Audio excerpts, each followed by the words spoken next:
Assalamu alaikum student. The topic that we discuss today is the labile and inert complexes. The word labile and inert gives us the stability of complexes. Complexes maybe show the stability kinetically as well as thermodynamically. In kinetically, they may be labile or inert. Inert भी हो सकते हैं और labile भी हो सकते हैं. यानी कि ये दोनों जो है kinetically मतलब क्या होता है, स्पीड के हवाले से हम चेक कर रहे हैं.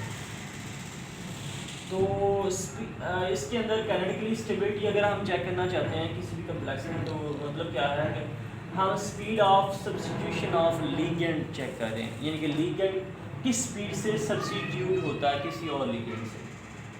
थर्मोडायनामिकली अगर हम बात करें तो वहाँ पे हम हीट करते हैं कम्प्लेक्स को या उसे टेम्परेचर देते हैं ताकि हम चेक करें कि उसकी स्टेबिलिटी कितने हीट तक है, कितनी टेम्परेचर तक है. तो अगर हमारे पास थर्मोडायनामिकली एक स्टेबल कम्प्लेक्स है तो वो लेबाइल भी हो सकता है, वो इनर्ट भी हो सकता है, जिस तरह यहाँ पे दिखाया गया है. इसी तरह अगर एक हमारे पास कम्प्लेक्स है वो थर्मोडायनामिकली अनस्टेबल है, वो लेबाइल भी हो सकता है और इनर्ट भी हो सकता है. There is no correlation between the kinetic and the thermodynamically stability. इनके स्टेबिलिटी जो है थर्मोडायनामिकली और काइनेटिकली इनके अंदर कोरिलेशन नहीं है, कोई रिलेशन नहीं है. लेबाइल मतलब क्या होता है? Labile means that the ligands are easily substituted with other ligands. जो लिगेंड एक कम्प्लेक्स कंपाउंड के अंदर लगा हुआ है वो दूसरे जो कम्प्लेक्स कंपाउंड के अंदर लिगेंड होते हैं या कोई भी लिगेंड जो बाहर से हमारे पास आता है उससे सब्स्टिट्यूट करवा देता है. Inert the ligands that are not substituted easily, इनके वो सब्स्टिट्यूटेड या अनसब्स्टिट्यूटेड जो लिगेंड होते हैं जो किसी और लिगेंड से सब्स्टिट्यूट नहीं होते, उसे हम इनर्ट लिगेंड्स कहते हैं. If we see the geometry of complexes, we can easily explain that what are the complexes are labile or the inert in nature. Here is the scale planar geometry of the complexes like that. As you see in this picture, दरमियान में metal है और एक definite distance के ऊपर plane के अंदर हमारे पास 4 लिगेंड लगे हुए हैं. इसी वजह से स्क्वायर प्लेनर हमने कहा है. तो स्क्वायर प्लेनर जो भी कम्प्लेक्स कंपाउंड ज्योमेट्री रखता है वो लेबाइल होता है स्टेरिकली, क्योंकि अनक्राउडेड होता है. ये अपवर्ड या डाउनवर्ड दोनों साइड पे कोई भी आके लिगेंड सब्स्टिट्यूट हो सकता है, अटैच हो सकता है. इसी तरह लेफ़्ट और राइट, अप और डाउन, कहीं से भी हमारे पास लिगेंड आके अटैच हो सकता है. इसी वजह से हम कहते हैं कि स्टेटिकली, क्योंकि ये क्राउडेड नहीं है इसी वजह से ये लेबाइल है और लिगेंड ईजली सब्स्टिट्यूट हो सकते हैं. इसकी एग्जांपल यहाँ पर दी हुई है. टेट्रासियानो हमारे पास मर्क्यूरेट है, तो यहाँ पे ये एक स्क्वायर प्लेनर कम्प्लेक्स ज्योमेट्री रखता है. आगे हम चलते हैं.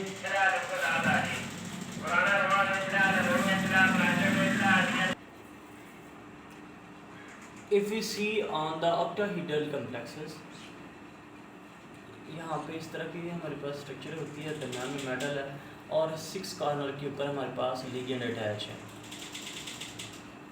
4 तो प्लेन के अंदर है, स्क्वायर प्लेन के अंदर है, और 2 हमारे पास एक्सियल है. ये लेबाइल भी हो सकते हैं, इनर्ट भी हो सकते हैं. ऑक्टाहेड्रल कम्प्लेक्स ज्योमेट्री रखने वाले कम्प्लेक्सेस कंपाउंड वो लेबाइल भी हो सकते हैं, इनर्ट भी हो सकते हैं. और ये डिपेंड करते हैं electronic configuration of centre metal atom. इनके इसके अंदर या डी जो हमारे पास ऑर्बिटल हैं उसकी इलेक्ट्रॉनिक कन्फिग्रेशन यहाँ पे क्या होगी, उस पर इसकी लिबिलिटी और इसकी इनर्टनेस इफ़ेक्ट हो रही होती है. नंबर 2 जो फैक्टर इफेक्ट इसे कर रहा होता है इसकी लिबिलिटी या इसकी इनर्टनेस को, तो वो है repulsion between the metal and the ligand. जो मेटल और लिगेंड अटैच हैं उसके अंदर रिपल्शन कितनी ज़्यादा होगी, तो वहाँ पे और वो हमारे पास क्या हो सकता है, लेबाइल होगा। तो अगर वो कम है मेटल और लिगेंड के दरमियान रिपल्शन, तो वहाँ पे वो इनर्ट होगा, सब्स्टिट्यूशन नहीं होगी। The factors that affect the liability, here is the first one, charge of ion के ऊपर चार्ज कौन सा कितना है। Greater the charge laser will be the lability of that ion. तो यहाँ पे हमारे पास 3 आयन लिखे हुए हैं, हेक्सा, फ्लोरो, एल्यूमिनियम,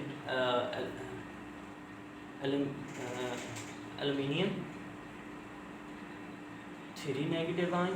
इसी तरह आगे हमारे पास ये है हेक्सा, फ्लोरो, सिलिकेट, सिलिकॉन, 2 नेगेटिव आयन, और हेक्सा, फ्लोरो, फास्फोरस, 1 नेगेटिव आयन है। तो यहाँ पे अगर चार्ज देखें तो एल्यूमिनियम का इसके अंदर चार्ज ज़्यादा है, प्लस हमारे पास 3 है, सिलिकॉन का वहाँ पे +2 है, और फास्फोरस का -+1 दिया हुआ है। तो यहाँ पे चार्ज इसके ऊपर ज़्यादा, इस वजह से इसकी लिबिलिटी लेस होगी, यानी कि ये सब्स्टिट्यूशन लेस देगा।